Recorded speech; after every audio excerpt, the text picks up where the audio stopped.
This is the Defenders podcast on TV Podcast Industries. We're back. We're talking about the Falcon and the Winter Soldier, episode 1. Steve represented the best in all of us. Courageous, righteous, hopeful. And he mastered posing stoically. The world has been forever changed. A few months ago, billions of people reappeared after 5 years away, sending the world into turmoil. We need new heroes. One suited for the times we're in. Symbols are nothing without the women and men that give them meaning. And this thing,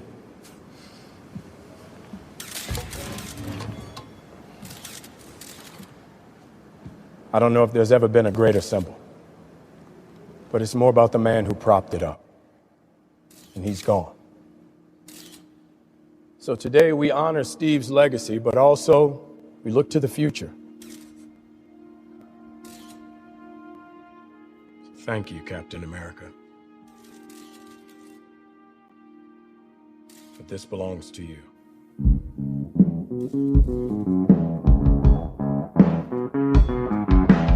I hear a lot of people saying the blues, but I'm gonna tell you what the blues is. When you ain't got no money, you got the blues. Welcome back, fellow Defenders. This is the Defenders podcast on TV Podcast Industries, talking about Falcon and the Winter Soldier, the brand new series on Disney+. We're here talking about episode 1. I'm one of your hosts, Derek. Hello there, fellow Defenders. I am one of your other hosts, John. And rounding out this trio while we talk about a duo, I am Chris.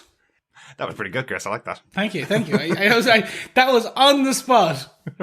I love it. Yeah, back talking about Marvel. I know. Once again, yeah. After only, 1 week? Yeah. Hooray! We did do our wrap-up podcast on WandaVision last week after the show finished 2 weeks ago. So yeah, not too long since we talked about Marvel. We have also talked about DC, though. We have talked about Pennyworth for the last couple of weeks too. That is true. But the problem is, I've still got the WandaVision theme tune in my head, so I keep going, Falcon, Winter Soldier, Falcon, Winter Soldier. When will the bromance happen? That is the question. Yeah, or will it just be in my own hex reality? I kind of have, it was Bucky all along going on in my head. Well, based on this episode, it was. It really was. Killing everyone in his way. Absolutely. As you can probably tell, this is going to be a spoiler-filled discussion about this episode of Falcon and Winter Soldier. If you haven't joined us before, we go into full detailed spoilers about the episode, so make sure you watch it before you come back and join us for our in-depth discussion about Falcon and Winter Soldier. Thanks so much for joining us. If you're coming to TV Podcast Industry for the first time, we have been podcasting for about 6 years now. A lot of Marvel, a lot of DC, lots of comic book TV, so hopefully you'll enjoy our coverage of Falcon and the Winter Soldier. If you haven't subscribed to the podcast yet, though, make sure you pop on over to the website at tvpodcastindustries.com, subscribe over there, or just look for us under TV Podcast Industries. Yeah, we're also over on Facebook. You can join our Facebook group at facebook.com/groups/TV Podcast Industries. We will be putting a spoiler post up on our Facebook group where we can discuss each episode on a weekly basis. So you can posit your theories, comments, thoughts on anything to do with Falcon and the Winter Soldier, and we will read those back in our feedback section. Yep, very lucky this week that we're getting to podcast about Falcon and the Winter Soldier before it's been released to the world, but that does mean we don't have any feedback for this episode, so get your thoughts in on episode 1 and episode 2. We normally record on Saturdays, the day after the episode airs on Disney+, and we'll talk about all of your feedback as the season goes on. Yes, thank you so much for supporting us, for those who have followed us for the years that we have been jamming out the airwaves, or jamming the airwaves with our own dulcet tones. But you can also support us over on the patreon.com/TV Podcast Industries. For just $1 can help keep the lights on, the hamsters in the wheel, and our podcast producer, Derek Extraordinaire, in caffeine, because he does do a very fast turnaround, because typically we record on a Saturday morning and you will get the show on a Saturday evening. Mm-hmm. Yes, it's that fast. We try hard. I'm definitely changing my name to Derek Extraordinaire. Yeah, it's kind of like a porn name, but it could be like the Winter Soldier. It's your code name. It's kind of like the character of Unique in this show, isn't it? Yeah, exactly. Absurd. It's Derek Extraordinaire with an X for X-Men. Well, without further ado, let's get into our discussion about Falcon and the Winter Soldier. No point in holding awfully longer. We've been looking forward to this one for a very long time. The episode was written by Malcolm Spellman, the showrunner or executive producer for the show. He was a producer and writer on the TV show Empire, but this is his first foray into the Marvel shows. Excellent stuff. A newbie. Exactly. Yeah. Yeah, but very talented, very experienced. So, absolutely. You can certainly tell that from the episode. The episode was directed by Kari Skogland. She has been directing TV since 1994, and has directed some of my favorite shows now, some of our favorite shows, including Handmaid's Tale and The Walking Dead. We've spoken about her twice before on our podcast. She did direct Penny Dreadful Season 2, Episode 8, Memento Mori, a pretty fantastic episode of Penny Dreadful. Pretty awesome. Oh, I remember that. And we also talked about her on a very connected series to this one, In a Way. She did direct Season 1, Episode 4, Resupply of Punisher. Season 1. So, there is a bit of a connection because Punisher did use a lot of bullets in that first season. Yes. And there's definitely some big action sequences in this show. So, moving over from the Netflix Marvel universe, let's say, for this director, Kari Skogland, over into Marvel Disney, which is pretty cool. Yeah, great stuff. And nice to have a former Marvel Netflix director on board, in Disney Plus. Mm-hmm. Well, John, do you want to tell us what they gave us with your synopsis for the first episode of Falcon and the Winter Soldier? Sure. As the world tries to come to terms and deal with the aftermath of the blip and the return of billions after 5 years, so too do Sam Wilson and James Buchanan Barnes. Sam struggles with the ownership of Captain America's shield, passed to him by Steve Rogers. It simply feels like it belongs to someone else, as he returns it to the Smithsonian Museum to put on display. While Bucky, in therapy as a condition of his pardon, struggles to lead a normal life as he is haunted by his actions as the Winter Soldier.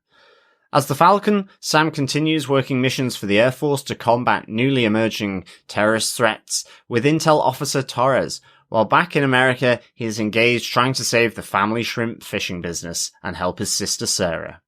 In New York, Bucky is trying to find some daily rhythm to his life, working through his list to make up for his past mistakes as the infamous Hydra agent Winter Soldier, as he befriends an old man named Yori, grieving for his dead son, and settles a score with Senator Atwood. Meanwhile, in Switzerland, First Lieutenant Torres infiltrates an operation by an emerging terrorist organization called the Flag Smashers, just as the US government reveals a new Captain America to bring hope to the world. Very good, John.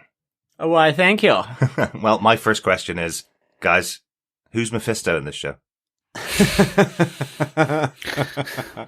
I reckon it is Torres. Well, I just thought we'd start off with a little bit of a joke. A very different show here in Falcon the Winter Soldier than we got in WandaVision. Straight off the bat, this is really taking its cue from the Winter Soldier and Civil War, the previous two movies that had James Bucky Barnes and Sam Wilson kind of together in those movies, or at least one of them fighting apart and one of them kind of fighting together. So it's certainly taking its cue from that side of the MCU, kind of what we expected, but that's a good thing, right? Definitely, yeah. It kind of is and kind of isn't what I expected. Okay, cool. Well, we'll definitely But we'll get into that, yes. Once again, if you haven't joined us for TV Podcast Industries, the way that we cover our shows usually is with our top 5 points. This time, because we're talking about Falcon the Winter Soldier, it is our top 5 bullet points. So, bullet point number 1.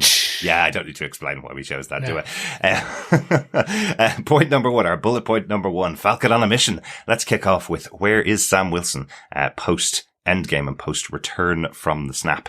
Let's talk about his initial mission. For me, just the reason why I wanted to kind of call this out up front is because this really is blurring the lines between the MCU and TV for me. Like, I know WandaVision had some really cool special effects going on with the magic effects and that kind of stuff, but this looks exactly like a scene you would see in one of the Captain America movies or the Avenger movies, the kind of battling scenes in the sky that are shown in this. I was like, I want to run out to the IMAX and go and watch these scenes there. I thought they were absolutely fantastic. This opening fight sequence with Sam trying to rescue Captain Vincent. It was, 100%. yeah, absolutely. It was incredible. I kind of felt like I was Lieutenant Torres down on the ground with binoculars, sort of whooping. I loved the whole sequence, missiles, helicopters, explosions, cool stuff as well with, Falcon's wings. I really liked him using them as almost his own shield, and to stop the bullets. But also, we've seen him in the past where he's used them to stab people, the pointy ends. That's right. Yeah. I think he can pick his nose with the ends as well. I don't really see that in the they're show, really multifunctional, but I loved how they did that, and just having Red Wing as well coming out doing some of the heavy lifting for Sam Wilson. Yeah. So I really liked that whole interplay, and of course with the wingsuits, I keep calling them flying squirrels. That was just a really awesome sequence, and I don't know whether it was meant to, but the hostage, Captain Vasson, I loved how, I guess just doing that as a stuntman, he had to keep his head down to minimize the drag or the wind resistance, but it looked perfect. It was like, I'm just holding on. Don't drop me. And some of that aerial stuff as well, where the flying squirrel suit man, where they're going down face first, with their arms and legs stretched out with that. But I like how one of them turns round to fire the gun at Sam, because I kind of didn't think you were able to do that, but obviously you can. So that was like, it was almost Bond-esque. I was thinking exactly the same thing. Really cool. It really felt like a Bond opening, didn't it? Yeah. For me, this mirrored Winter Soldier. Mm-hmm. Yep. Not just in the enemy. Yeah. We do get to see Bartok the Leaper. Yes, Bartok the French mercenary, which is fun to see. It is. He's not French, Chris. He's Algerian. I could draw you a map. Oh, yes. There you go. Sorry. Myself and my globe apologize. Or my atlas, I should say. It can be a globe as well. Yeah. Either. But I actually have both. Do you even live on this planet, Chris? No. I live on the moon. Don't tell me you're a flat earther, Chris. No, I live on the moon. It's secretly a base where I watch over everything. Oh, you're a watcher. But yes, we have Bartok the Leaper, and this for me felt like the positioning of Sam as Captain America. It's the opening of it's set to mirror the opening of Winter Soldier, in that this is a mission to rescue people. He is there. You see him take on like mercenaries. If we do forget, like outside of his wings, Sam is not enhanced. No. He can fly, he has Red Wing, but that's about it. So we do see him take a few hits, he takes the punishment, but at the same time he gives as hard as he gets. Yeah. He's certainly got some massive fighting skills. Like he's able to use those wings. As John said, seeing the way that they incorporate the wings into his fighting style, the one big thing that jumped out from watching Captain America Winter Soldier when we did that podcast about it for our Patreons, the one big thing that jumped out about that was they really showed for the first time Captain America using his shield in a really dynamic way and incorporating it into his fighting style. And I think they've done the same here with Sam. We've seen him fight before, and we've seen him use his wings before. We've seen him use Red Wing before. But in this opening scene, some of the really stylish touches where he uses the engine on his wings to fly somebody against a pallet, and using that dynamic style that he has along with the additional abilities that these wings give him, I thought was really cool. Really good incorporation of that style. And he's pretty handy with his old fists as well. I actually thought his fighting style was better when in the cargo hold of the plane. It felt like, that had developed from the movies, where I guess you always just really saw him, with his wings out. It was mainly focused on that. So I liked seeing his sort of fighting style a bit more. I think the other thing as well with the special effects, I loved the close-ups that they did of him because that's all special effects in the air with the wings, but like the way they're able to show him turning abruptly through that canyon, and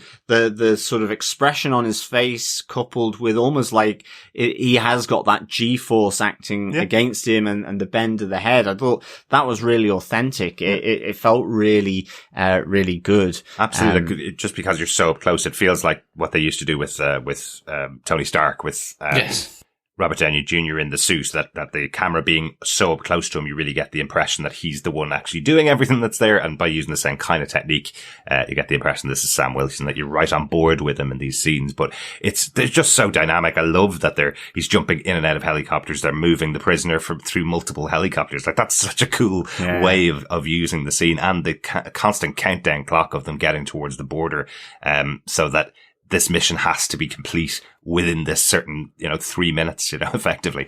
It's about an 8-minute scene. The whole end-to-end scene is pretty stunning to open up your show this way. And as I say, it really made me want to go back out to the cinema to watch it. And very much so. This for me was planting the flag. So you have to remember as well, for our listeners, and for some people may not know this show was supposed to be the first Marvel MCU TV show on Disney Plus.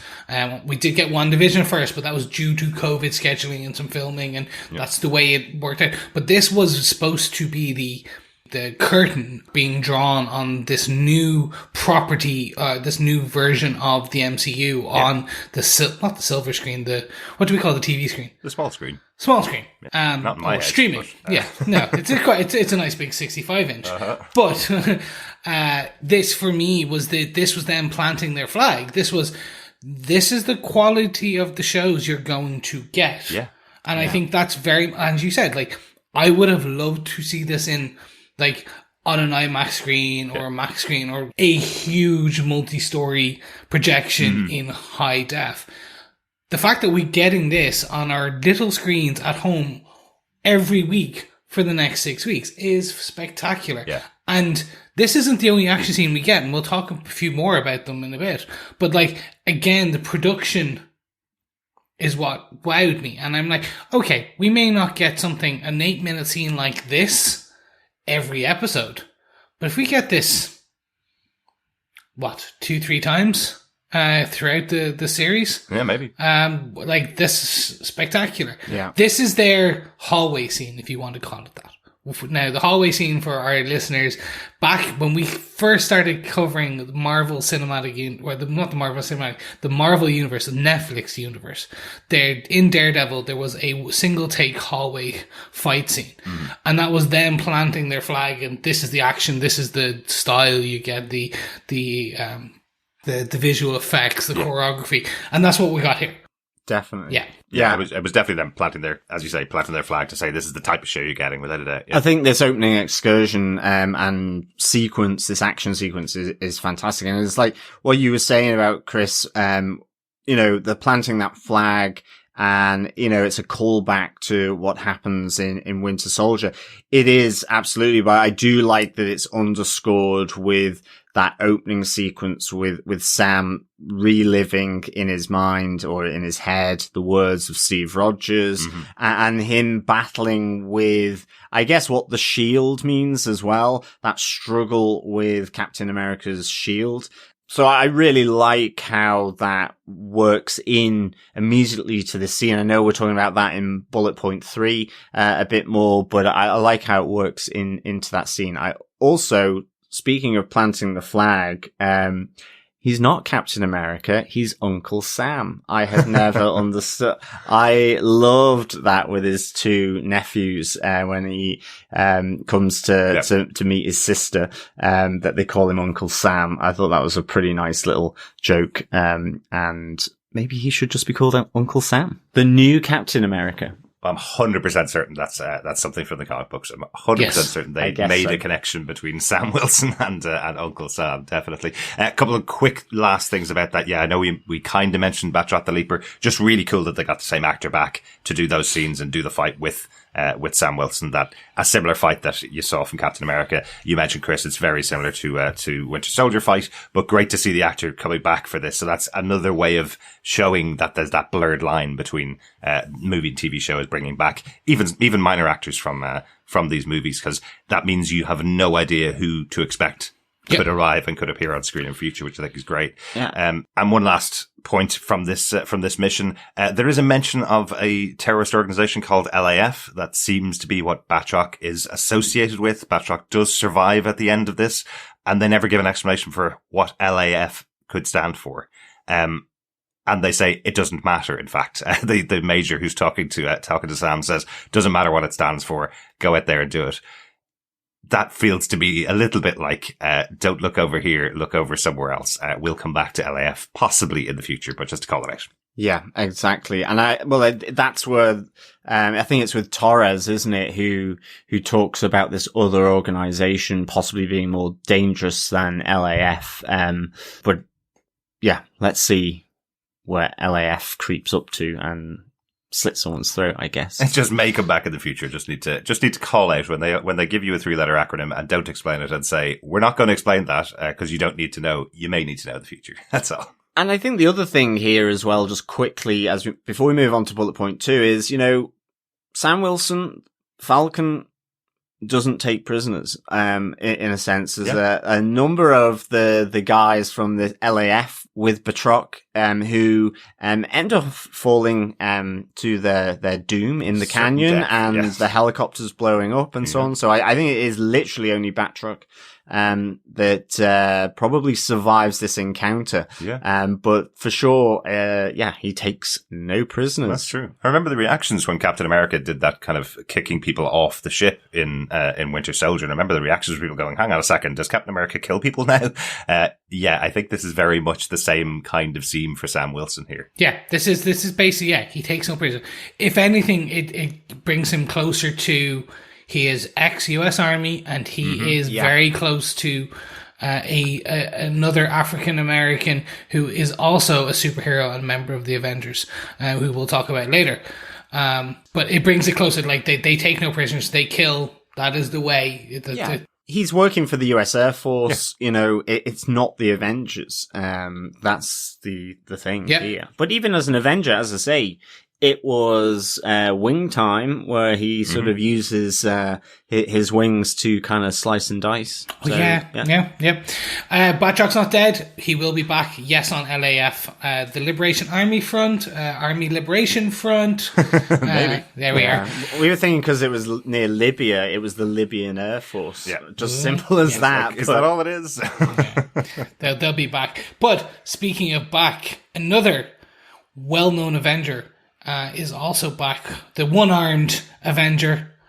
Let's move on to bullet point number 2. Bucky is in therapy. Can I take this quick part of this and just say, oh my God, this was brilliant in all aspects of it. I know most people, yes, we've just seen in that previous scene, we had just seen Sam in all his Falcon glory. We do get a flashback of Winter Soldier in all his Winter Soldier glory. Very much killing Hail Hydra. This is the way. Like everything is like nothing gets in his way. He will take no prisoners, leave no witnesses, and it is all oof. It was pretty awesome seeing the Winter Soldier back in action, and certainly the return of that eerie theme, his signature theme, was really good. And like it's a nightmare. It's a dream back. He wakes up sleeping on his apartment floor, but right to begin with, I was like going, oh my goodness, what's happened to Winter Soldier? Really? And of course, I mean, it's obvious it's going to be a flashback / dream sequence, or nightmare sequence. Oh, it could be nightmare is the big fan. Anyway. Right, I'll stop that now. Yeah. Just that, and then coupled to his therapy session with his therapist. This was just lovely, and it was nicely contrasted with Falcon's sort of big wham bam thing. You get the wham bam thing with the Winter Soldier taking out his target, but then just how it sort of a bit later on in the episode slides into the therapy session.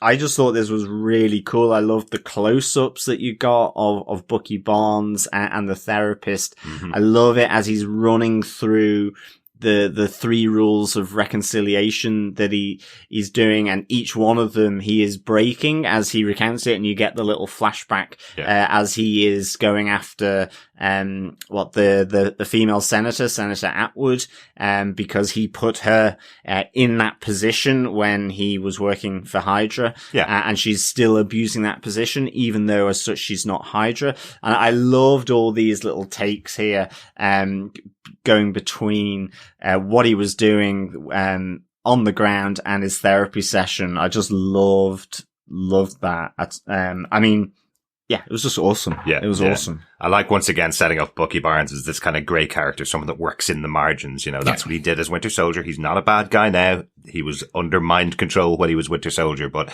the 3 rules that he talks through, the rules of reconciliation, effectively, where he says, rule number 1 is do nothing illegal, and he's tapping the car, which is illegal to do. You can't listen in other people's conversations, no matter how much you might want to. Number 2 is no one gets hurt, and he does hurt someone in the car. He knocks out the person in the car. Number 3, he doesn't break.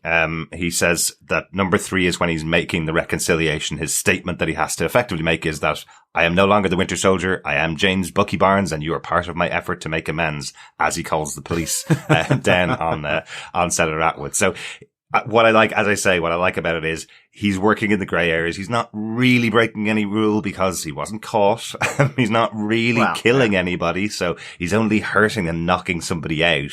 So is that really technically a thing? He is. I think that's the whole point. He's breaking every rule of his reconciliation, but ultimately no one gets killed. And it's ultimately Atwood will probably go through a legal process. He says he gave the recording to her aide, which is a lie, to bring the case. So ultimately he's breaking every rule there apart from probably 3, and he's just doing that so that she knows. I like the fact that it is, and I'm James Bucky Barnes, and you're part of my efforts to make amends, as he's trying to atone, I guess, or make amends for what he did as Winter Soldier, with respect to Atwood here, in this case, because he put her, in power.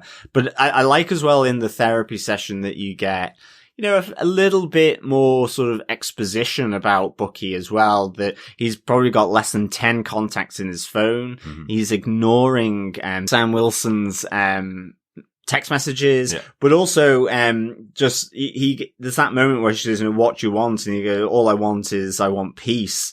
He said, it's been 90 years of going from one fight to another. And the whole idea that, you know, you're free, your mind is cleared, but having this idea of being at peace, being in your own thoughts, that's the worst thing for someone who's had, with PTSD, with that trauma from military service. I thought that was really interesting kind of slant on it, I guess. And I think, he's kind of isolated himself. He's delving into work, without sort of any external input, or without friends, by trying to make amends. He's gone the opposite way, but it's still the same. He's just totally doing his job.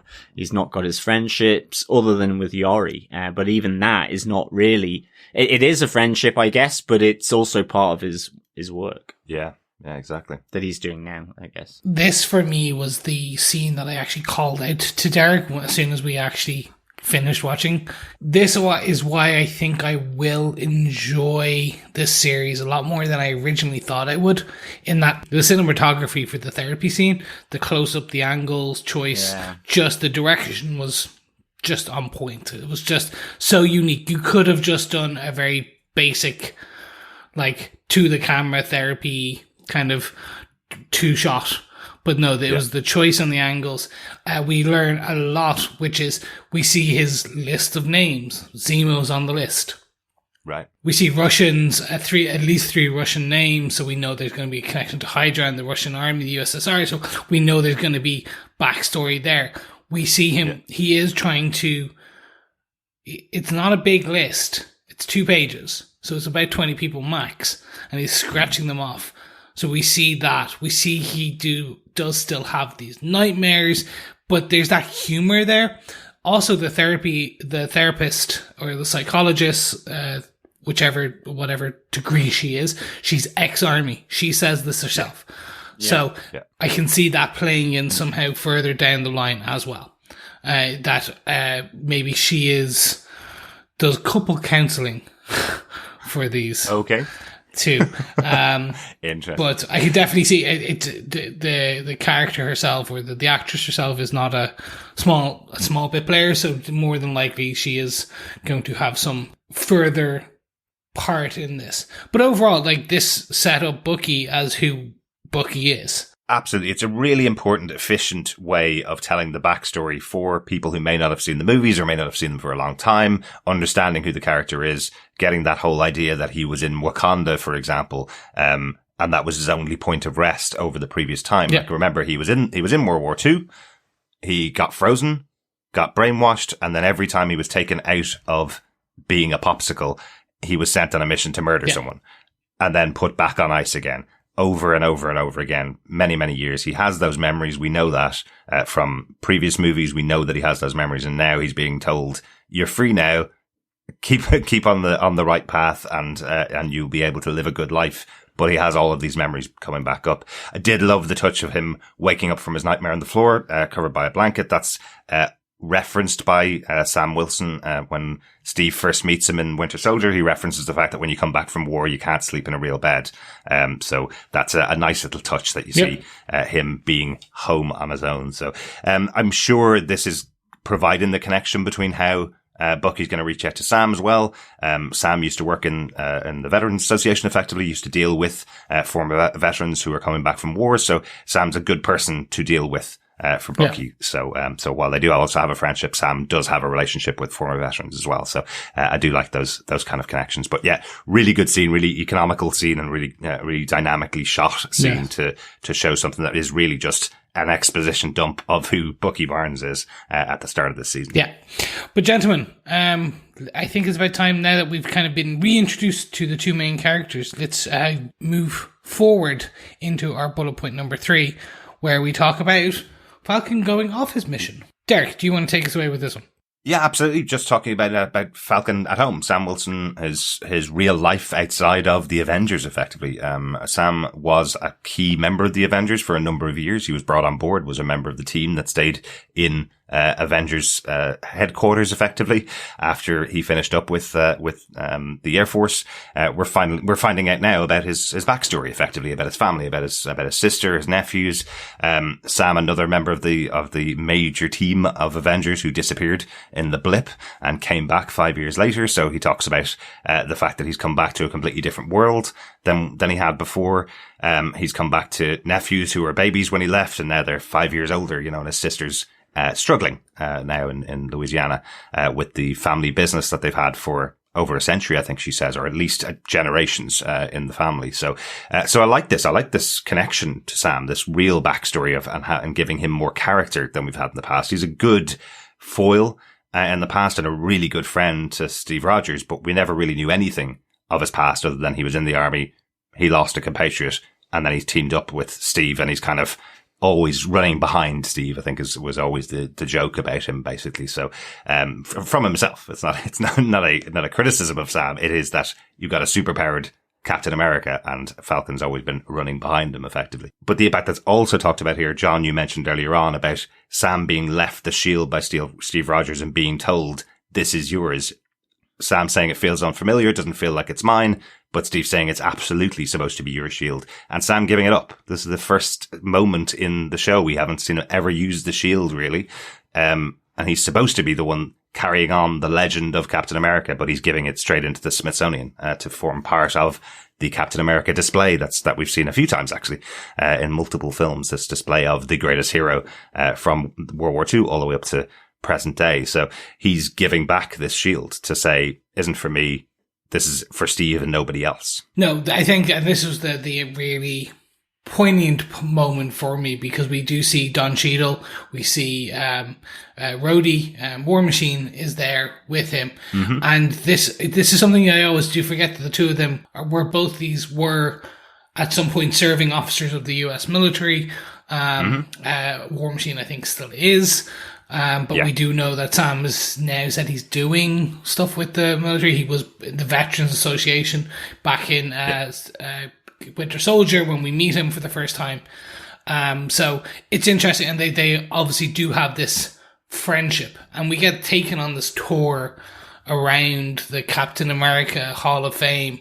We see the bike from the first Avenger film. We see all of these things. And you get the breakdown, you get the rationale as to why he doesn't feel comfortable having this symbol or being the symbol. Yeah. And you see everyone nodding. Everyone is in that crowd. No one is going, no. But now, Rhodey is kind of going, are you sure? And we still think there should be. But you see, he doesn't argue. It's like they all kind of agree to a point. Yeah, I think with Rhodey, he is not going to force Sam to do it. It's, he asks, why didn't you take up the mantle? And Sam gives him his reasons. Yeah. It's interesting. He says, we coped for 70 years while Steve was on ice. So it's not as such that you need Captain America. Yeah. Things can work without him, I guess, is what he's saying there to some degree. Like Rhodey's response to that is that times have changed though since those 70 years. No, exactly. So while I do feel that Rhodey's not going to push him because it's not his place to, I certainly feel that he's disappointed that Sam's not going to take up the mantle. There's a look that Don Cheadle does while the speech is going on where everybody else is kind of, impressed with Sam Wilson's speech. He's a good orator. He's a good talker. Everybody seemed to be enjoying the speech, and he gives a good joke in there about how statuesque Steve Rogers can be. But you can see Rhodey's face kind of going, he's going to say it, isn't he? He's going to say here he's not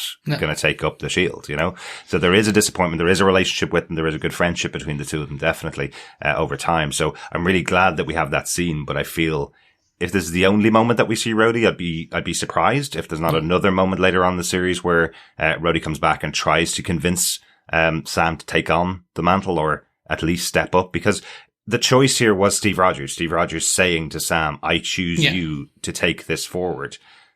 And by Sam kind of disagreeing with that choice and walking away from it, it does feel like a little bit of a letdown. I really wanted to see Sam take this on for a few episodes of the show and then maybe decide that he'll step away from it. Kind of try it out, basically, since his best friend, Captain America, told him, I believe in you, I think it's an interesting choice. I prefer it this way. I mean, rather than it just simply, I guess, part of the 6 episodes will be this struggle, and that shield may come boomeranging its way back, to Sam and to Falcon here.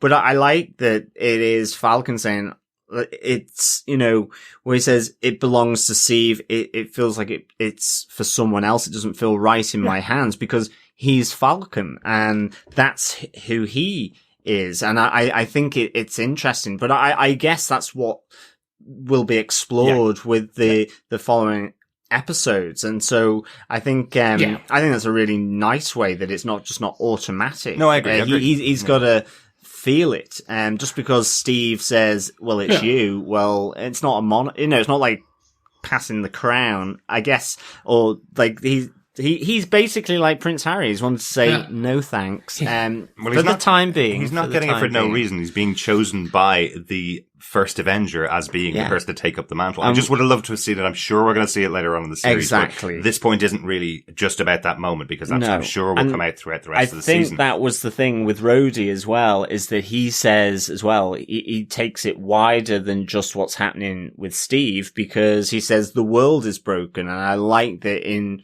with Falcon going to see his sister then in Louisiana, that you see elements of people still struggling with the blip. We got that with Hayward in WandaVision, but this feels more sort of real.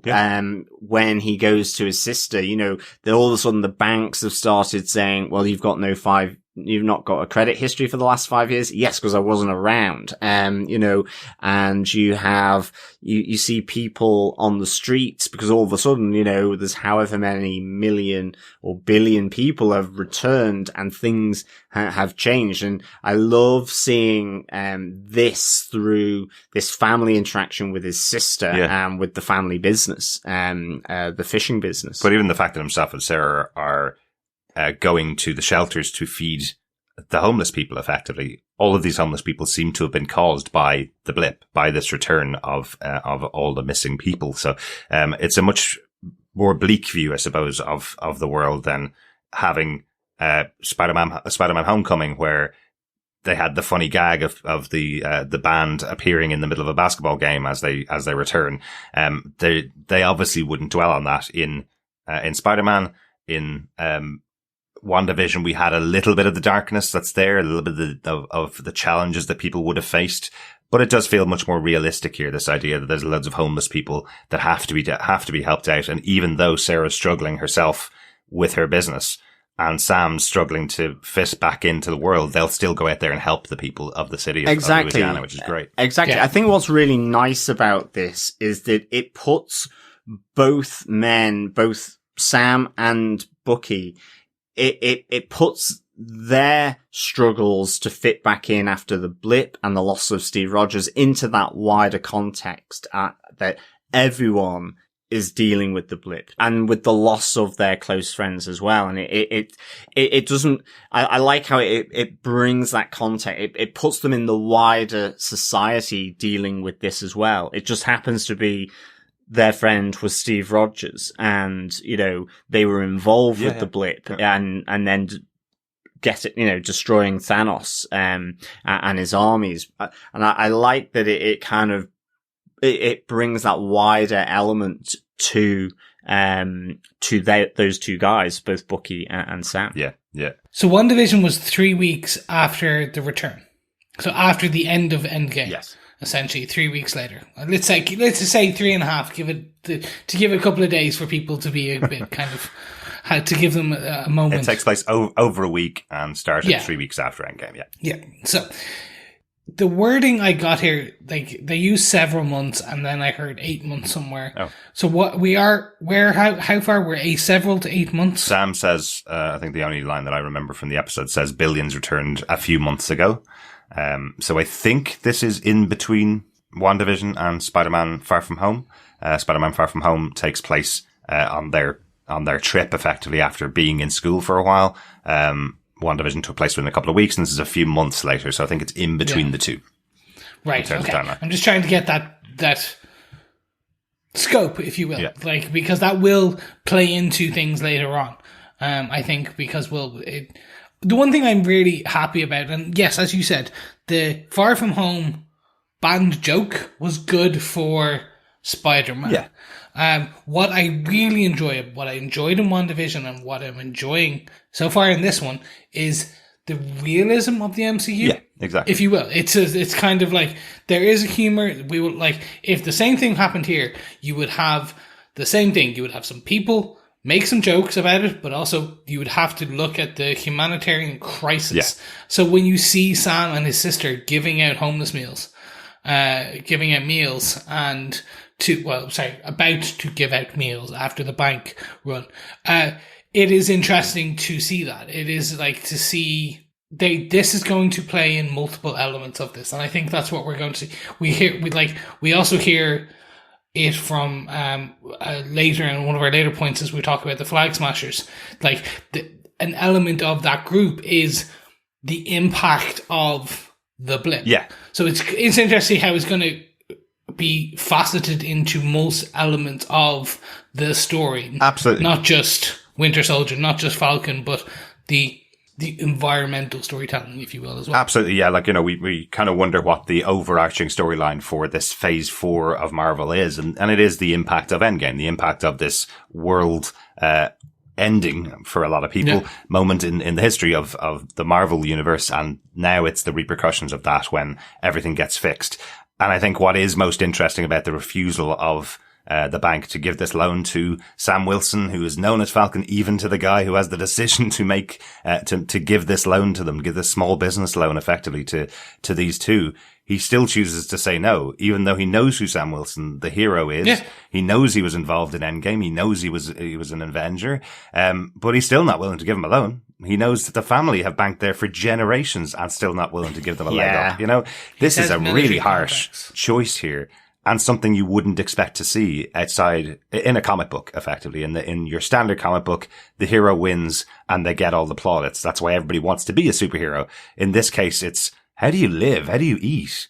I always wondered that. How do heroes live? They don't have a job. They don't get paid, is what the guy says. And Sam's kind of, trying to tee him up here, going, well, people usually appreciate what we do and kind of help us. And he says a lot of goodwill, of which then the bank shows none. Exactly. Which it was kind of interesting. I really like that the bank teller just sort of straight out asks that question, how do you make a living? And I mean, Sam is working with the US Air Force now, so and it's on military contracts. But Bucky, I guess, seems to not be working at the moment. Yeah, it's only a few months, remember, again. So Bucky would have had to go through his process in order to go on parole and get to the point where he is free, as he's described by the psychiatrist, or by his therapist. So that there is part of that. It is Sam returning home to Louisiana as well. So there is part of this bit that they've only been out of, or returned a few months. So there is stuff that's got to play off, getting a mortgage for a house, you have to have a permanent job for at least a year in order to do that. So when the bank manager says to him, you don't have any bank history for the last 5 years, you're kind of going, that feels exactly like the kind of bank rule that would be put in place to stop giving loans to people. It feels like that's a real world kind of choice. And then he asks, can I have a selfie? And he's like, are you serious? No, it's, but he should have told them for that kind of exclusive selfie, a $40,000 investment would be required. But it's nice that wider context of it. It kind of humanizes a bit, Sam's and Bucky's own struggles in this area. But I guess speaking of Bucky, bullet point 4, yes, he's an old age pensioner. He's an OAP. He's 106 years old. Yes. And doesn't look a day over, 28? Maybe a bit older than that. Something like that. But I know we're all Sebastian Stans here, but Sebastian Stan himself is definitely over 35, I'd say. I really wanted to talk about this because we didn't really get this from Bucky. This is Captain America, Steve Rogers. This is his story, always the man at a time. Bucky is exactly the same as Cap, but Bucky has had a much harsher existence, really. He has been pulled in and out, sent off on missions to kill people. And then he's now coming back into the real world, told he's free and can do whatever he wants. And his response to that is, what does that mean? I have no idea. He's been in the military since he was just coming into his 20s, effectively. So I did want to have a quick chat about what's going on with Bucky. Very quick one before we get too deep into the why he is going on a date and all that. In the MCU, we know he has a cybernetic arm. So that is fine. Was he experimented on as well? Was his aging slowed as much with some form of serum as well? Because we do know serums were stolen, as per the Civil War film in this MCU. There was versions of the super soldier serum stolen by the Winter Soldier himself. So I'm just curious, is he... Yes, he's 106 and he was put in out of cryogenic freezing. And there was a big test program as well by the Russians because it shows them trying to train other Winter Soldiers, that program. I always kind of assumed that he was, not just with the arm, but I mean in terms of just with the strength of his other arm and how he can leap from build. A lot of that is nothing to do with his arm, some of the acrobatics he can do. So, I've kind of always thought he was enhanced in some way. That's not in any of the MCU story of Bucky. Yep. Certainly, comic books have different origins for him. Bucky was that character that disappeared after the World War II comic books and the 60s version of Cap and Bucky. He disappeared, he died, and then 20 or 30 years later, this Winter Soldier character was created with this awesome backstory that he has been on these missions. So it's a very similar story in the comic books as in the movies, but I don't think there's any mention as such that he is a super soldier himself. There is that he is an enhanced, but he certainly was experimented on, was trained to be this Winter Soldier. He certainly got the training that he got. The reason I ask is that I recently rewatched The Winter Soldier and Civil War, specifically Civil War, and the jump he makes from the building when he's being chased by Cap is enhanced level. And then when you see him throughout the MCU going forward, like in Wakanda, in Endgame and Infinity War, he is just a bit more than peak physical human fitness. And those reasons, and again, this will lead into later on because he's 106.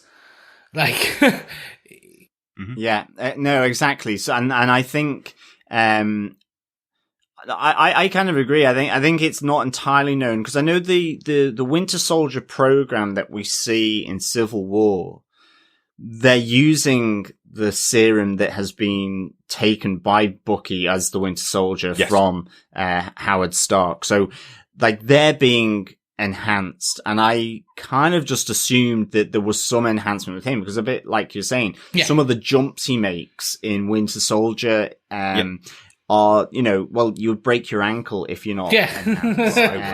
I would, yeah. My knees would just shatter, I guess, if I jumped off a flyover. Yeah. But, they did have a character in this episode that is my absolute equivalent, if I was faced with any of these situations, where Bucky is killing the person in his nightmare in his memory, and he can't put his key into the lock that would save him when he's trying to get away from him, and he's just shaking so hard at the idea of a gun being anywhere near him. That's me. That's my equivalent in the Marvel universe. I guess even if he got through the door, he wasn't going to be particularly safe. But anyway. Yeah, that's why you should always stay for another drink. You might as well go for another drink. Yeah, but exactly. Speaking about that is part of this element of Bucky fitting into real life. This idea that he's trying to make amends with the people that he's wronged in the past as the Winter Soldier and trying to make amends and tell them that he is now a completely different person. This has led him to befriend Yuri Nakajima, it seems. It would seem that he's gone to him. He is the father of Orjay, who's the person killed in the nightmare that he has, or the memory that he has. So he's going effectively trying to apologize to his father for what he's done. And it seems like either the story of Mr. Nakajima, of how much that affected him, has kept Bucky close and made this friendship with him. It took me a while to realize that could be the connection here. Really obvious afterwards that, of course, was going to be the connection, but I felt potentially because of his age that this may have been someone that Bucky knew back in the war. He was in a prisoner of war camp for a very long time before being captured and brought over by Hydra.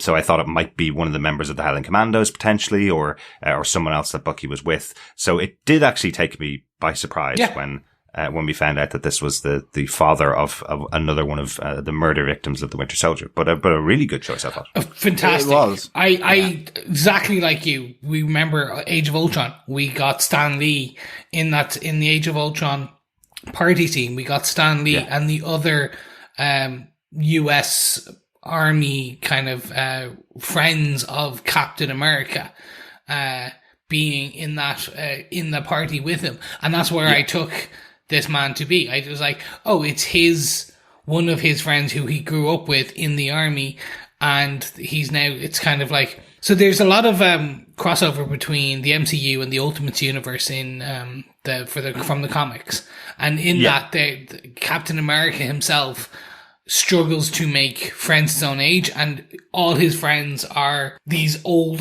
generational men from when he was in the army and when he was growing up. And that's what it was. So when we saw this, I was like, oh. Yeah. And they play it well. They don't play it like they they hammer it slightly in the shrine. But again, that is more that's to make sure you know Yes, what just happened. exactly. Absolutely. Yeah. But it does feel, because Bucky says to Yuri when he sees him, he says, let's go out to lunch like we always do. So he says to him, they have this regular catch up where they go to Izzy's restaurant. So this is something that they do on a regular basis. So again, he's only back a couple of months after the blip. So it's telling you that he has an established relationship. This is not the first time he's gone out for lunch with this guy trying to apologize to him for murdering his son, effectively. I also kind of thought it was his neighbor as well, like because he gets back into the apartment where Yuri's flat is. So I kind of wondered, is this that they're living in the same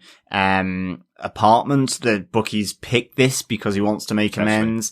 And I that's the way I got it. But I actually really loved this relationship between Yuri and Bucky. I thought it felt really just kind and intimate, and going out, like you guys have said. I thought, or maybe it's someone from his past, that he, because he can only relate to people over 70 or whatever because of his age. And I loved how it then kind of flips back to his nightmare that he has, where he shoots his son, but also with the server in the Japanese restaurant, Leia. I really, I like their interaction as well, where it's kind of, there's a slight disconnect, around the dating apps. He just doesn't understand any of the references and so on. But even just speaking of which, I don't understand his reference. What was he talking about with the? I don't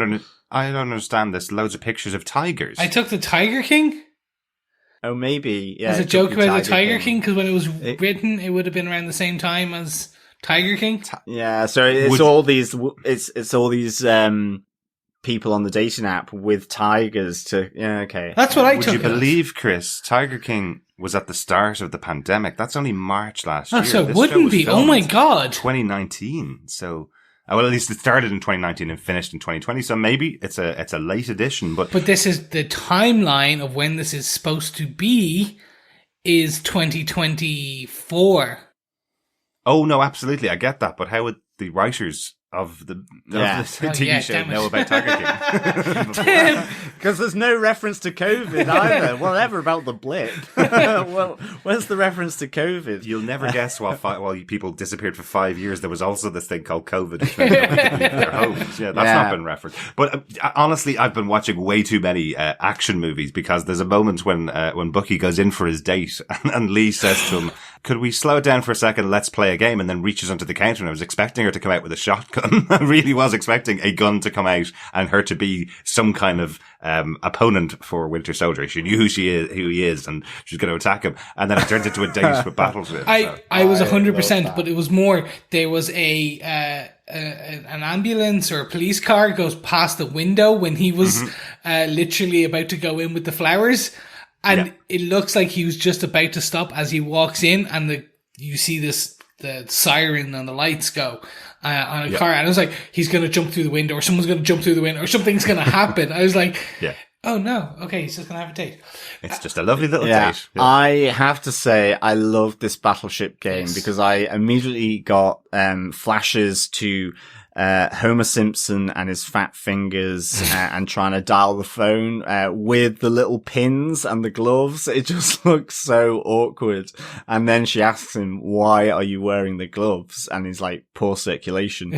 But I thought that was awesome. I love that kind of the touch of him kind of trying to like, I can't pick up these small pins of the battleship whilst he's trying to play the game.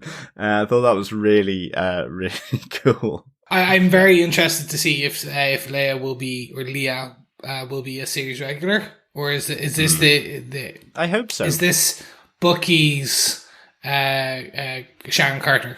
Is this Bucky's girl in time, but he's the man out of time? If you know what I mean, the romance option. Yeah, it is certainly a moment, I suppose. It is a first date. Yeah. But Lee is the server in his regular restaurant that he goes to. So, very important if you ever ask someone out for a date in the restaurant, be prepared to have another restaurant to go to in the future if you walk out in the middle of your date with her. Like he's having a few beers where they're playing Battleship, gets the memory of what happened with Yuri and walks out, just says, you'll have to give me a moment. So I don't know whether it should be a regular. I don't know whether he'll go back and apologize to her later on and try to explain why he left, because the reason he left is because he wanted to go and talk to, once again, Mr. Nakajima and apologize for murdering his son. Not the greatest of starters of a relationship conversation. So we may not see Lee again unless she's serving food and he's just doing a quick apology. But you never know. You never know. It's an interesting rationale. Like, it really Absolutely. is. One last touch in the scene that I have to just call out because it just made me laugh is the Japanese lucky waving cat that's on the counter in front of Lee. Just that moment when Bucky stops the arm from moving, that is just really irritating him. I don't know why, it just made me laugh. It just made me smile. But then it starts up again. I thought that was awesome. Yeah. No, fantastic. Not even a superhero can stop the metronomic wave of the lucky Japanese cat. Absolutely. No one can stop science, physics. Exactly. Except people that fly and like see the electromagnetic spectrum and witchcraft and they can probably stop That's just science we don't understand yet, Chris. Yeah. Let's close out with our bullet point number 5 about possibly some of the villains for the season, let's say, or the villain for the season. Let's talk about the Flag Smashers, in plural, in the TV show. We have this new character that's been brought on board, First Lieutenant, Joaquin Torres, who is the person who's helping out Sam at the beginning of the show. Sam kind of says to him, if you don't mind keeping an eye on these Flag Smashers, who is an organization described by Torres as people who want to bring the world together under, without borders, without flags, effectively. Hence why they're called Flag Smashers, a terrible name, but is from the comic books.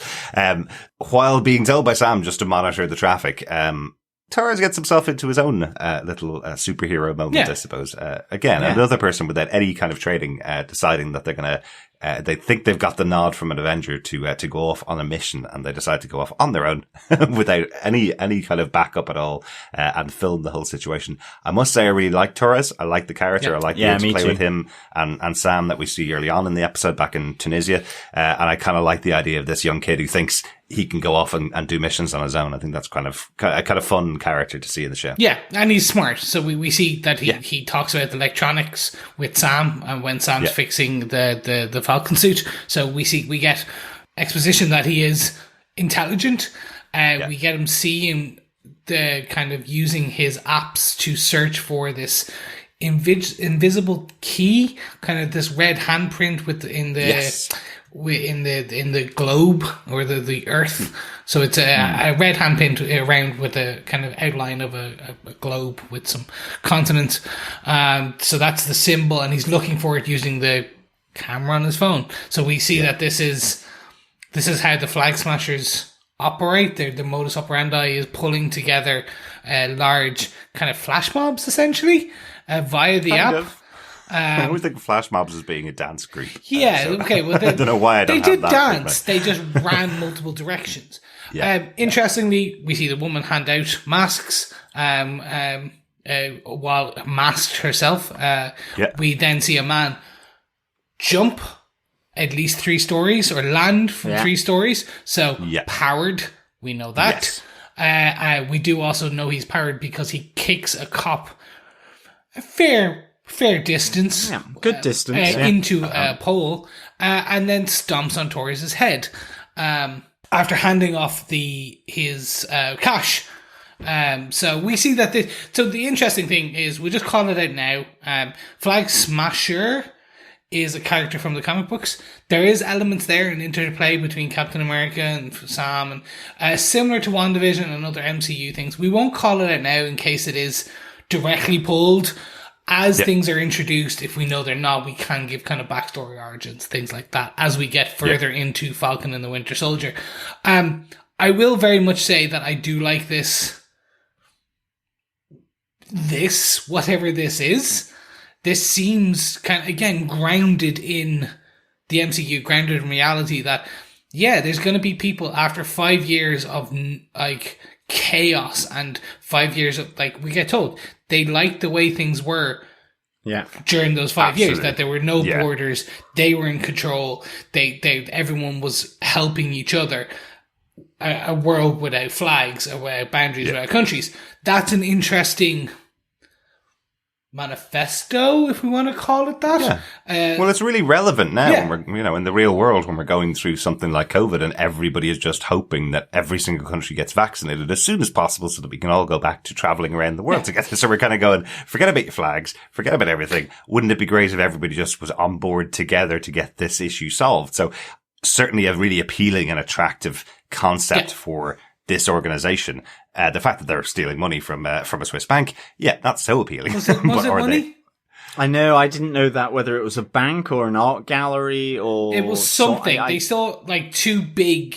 But it's two big holdalls of, I guess it could just be notes, so it could be a bank. And the call out from the crowd is, he's got the money. So okay. that was why I said it was Right. just there was a line, but I think it was in Swiss. So so I think I saw it on the subtitles that popped up on the screen. I will just very agree with you. Torres, like him as a character, he's going to be there.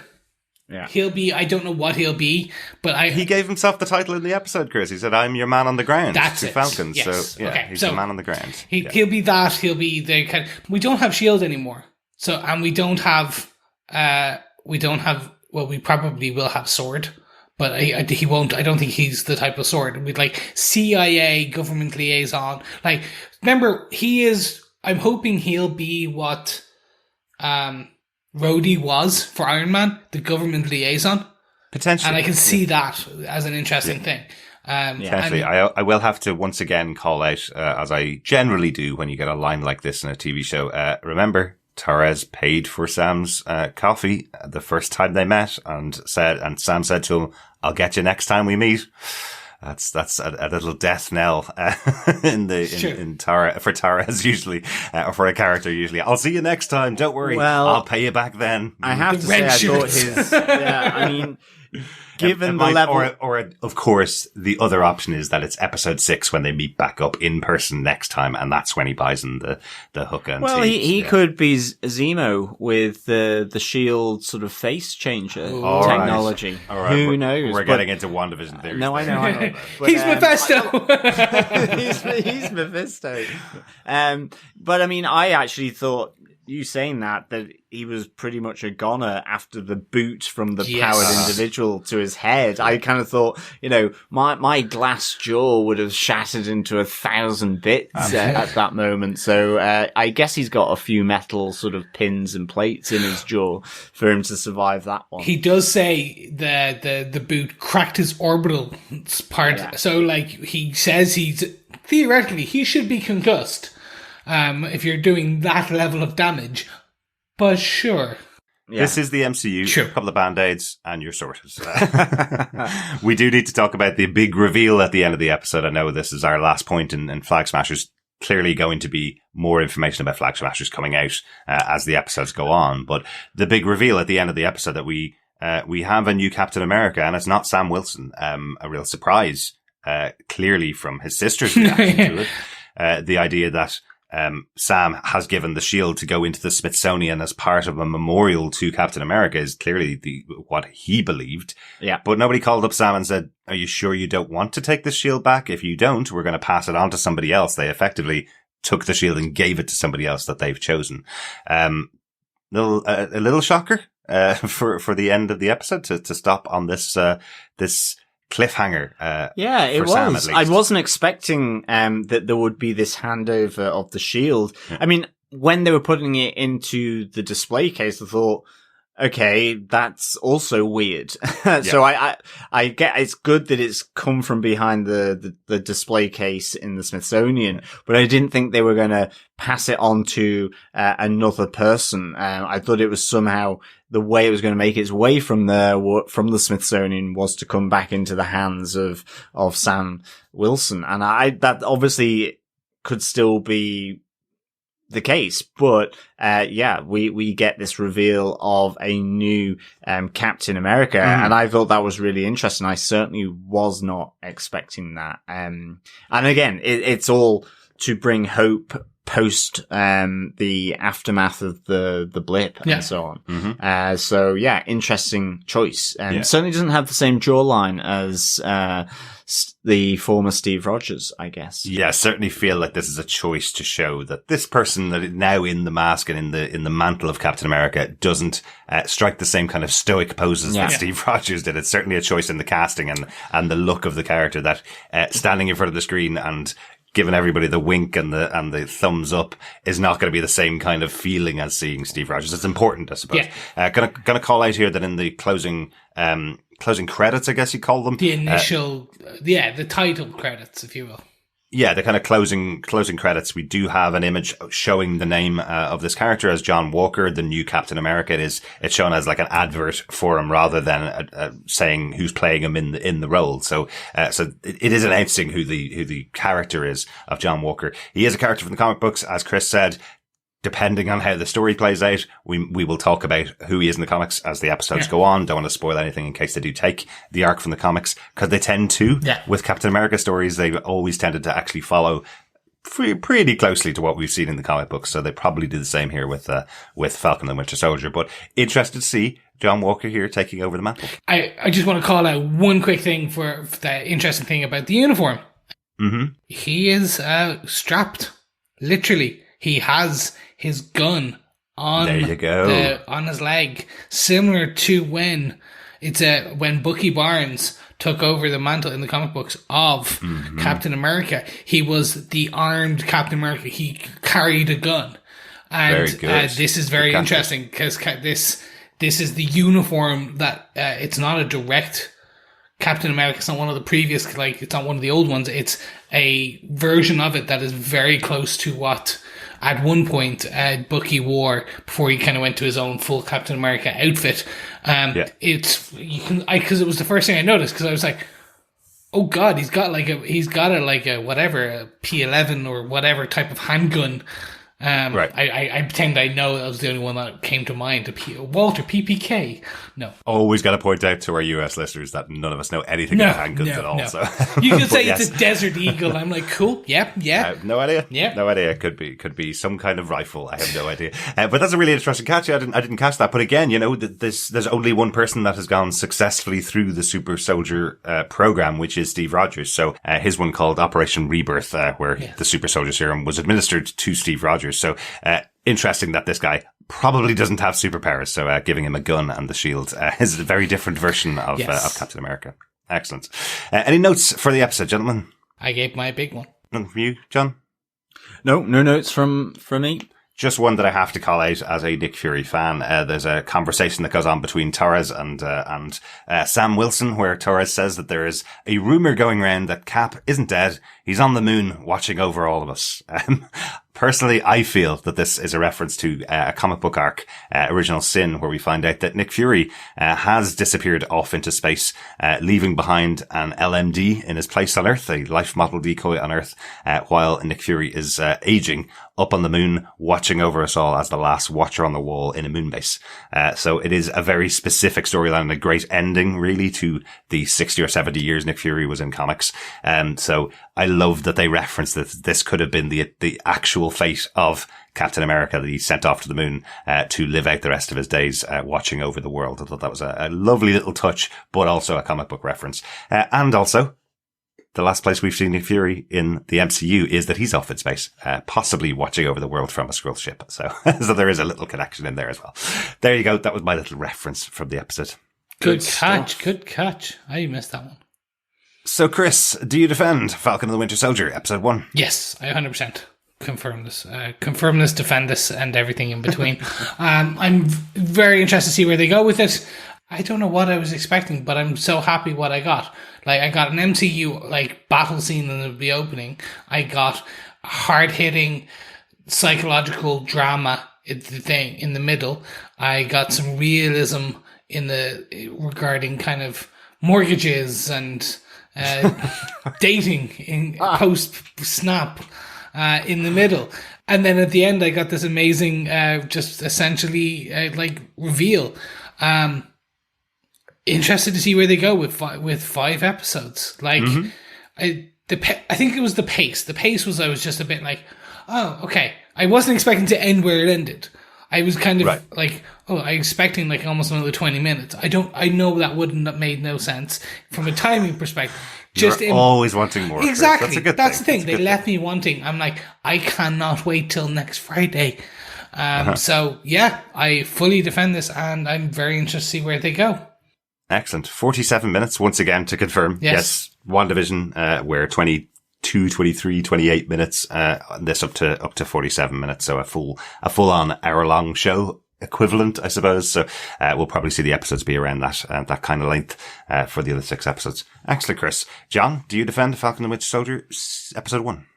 I really do defend episode 1 of Falcon and the Winter Soldier. I give it 4 smashing flag smashers out of 5 Gromit. I love the feel of it. I like that it's kind of dealing with the world after the blip and people coming back. I like that it's set in the world after the blip and the world dealing with the consequences of that, of the loss of that, of the return of billions from that, and how the world has changed, that there's these organizations. And I like that it puts Sam Wilson and Bucky Barnes in that whole kind of storyline, because you get it from their perspective. And I really, the action sequences are awesome. But I loved Bucky Barnes one. I think, it was really cool. I loved the whole therapy side, and I loved, his interaction with, Yori.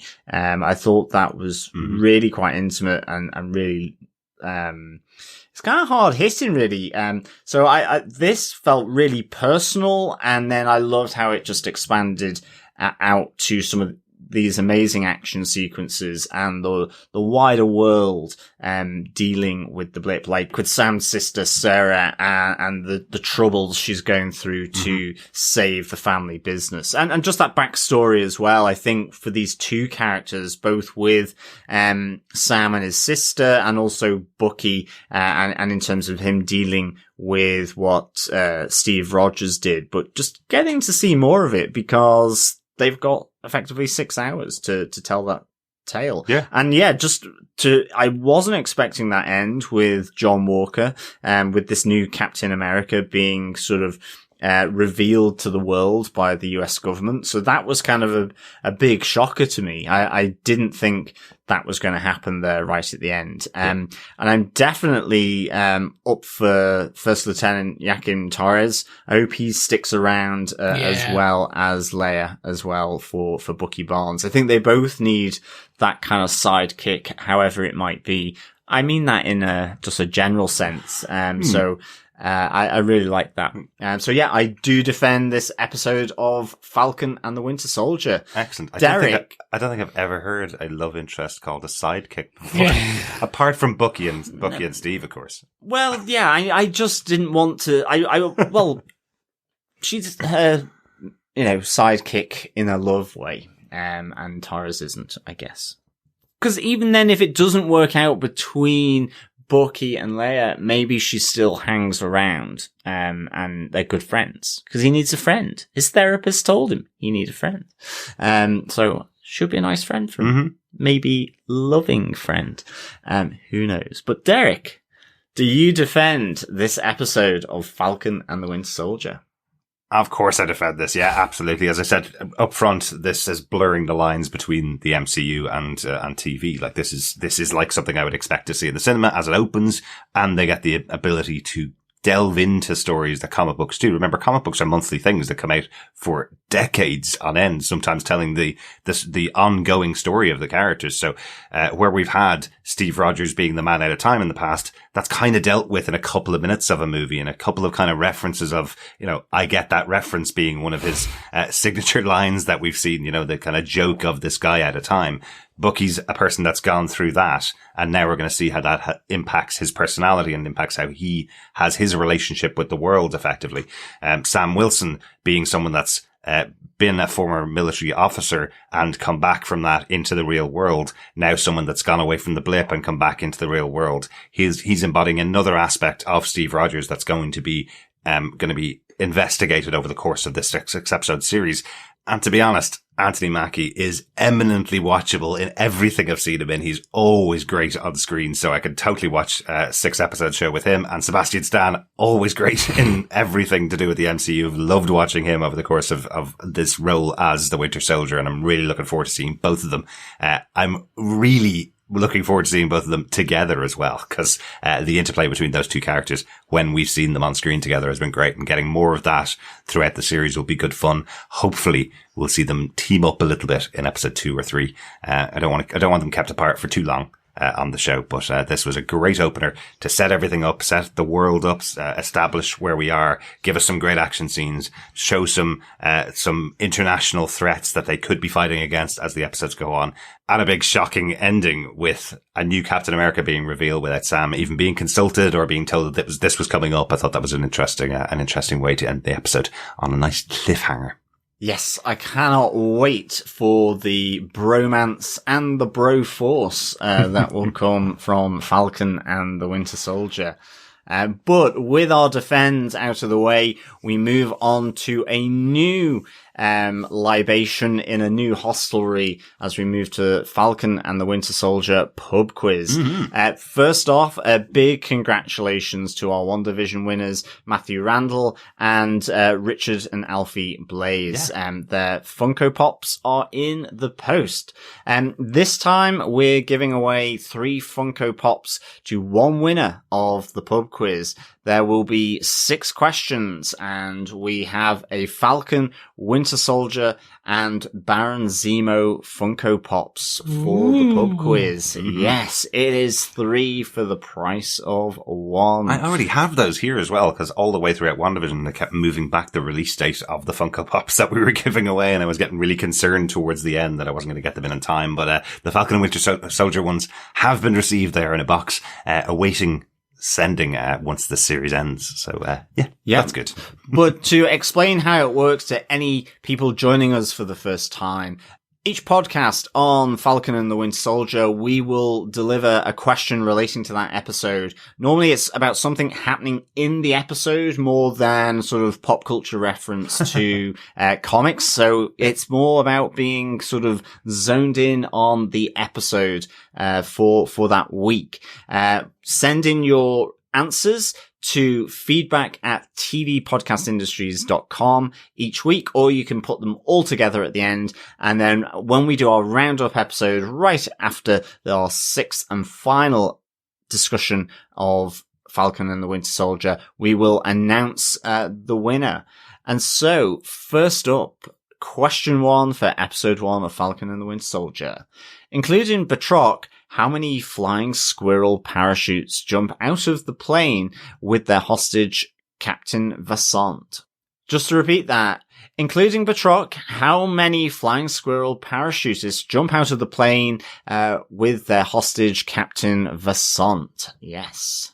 It doesn't include the hostage, I hasten to add. Yeah. So it is just those men in the jumpsuits, the flying squirrel jumpsuits, wingsuits. There you go. Yes. There you go. And including Batroc. So that's the count for you. These are usually questions where you may have to pause the screen. Have you guys tried to do that with Disney Plus? It's so I find it so difficult with streaming services, with Netflix, with Amazon Prime, with Disney Plus, pausing or rewinding like 10 seconds. Suddenly I'm back 15 minutes trying to move back and forth and back and forth. I find it so difficult, even on a PC. Like Derek is 106 years old. Give me back physical media. I want the newspaper. It's so much easier to rewind. Now, to confuse him even further, let's move into patreon.com. Yes, we are over on patreon.com/TV Podcast Industries, where you can support us for just a single $1, for €1, for whatever you got in your pocket. If you got lint, we'll take it. Why? Because we need to keep the lights on, the podcast servers going, and our producer in caffeine. It will mean so much to us. We want to say a big shout out to our latest Patreons, Mike Scannell and Siren School. So thank you so much for your support. It means a lot to us. We do this on the weekends. We do this for the fun of it. We love to inform, entertain, and just watch these shows and have these discussions with you. But there is a cost, so anything you can give is always much appreciated. If you cannot support over on patreon.com, please feel free to support in the myriad of other ways, such as going over to any of the podcast feeds and leaving a review. Any 5-star reviews are always welcome. We always appreciate them. Or can't do that? No problem. Why not share the podcast? Share it with your granny. Share it with your uncle. Share it with your sister. Share it with that screaming kid down the road. Do you know why? Because that will shut them up. Yes, you can even share it with your girlfriend, the sushi waitress. There you go.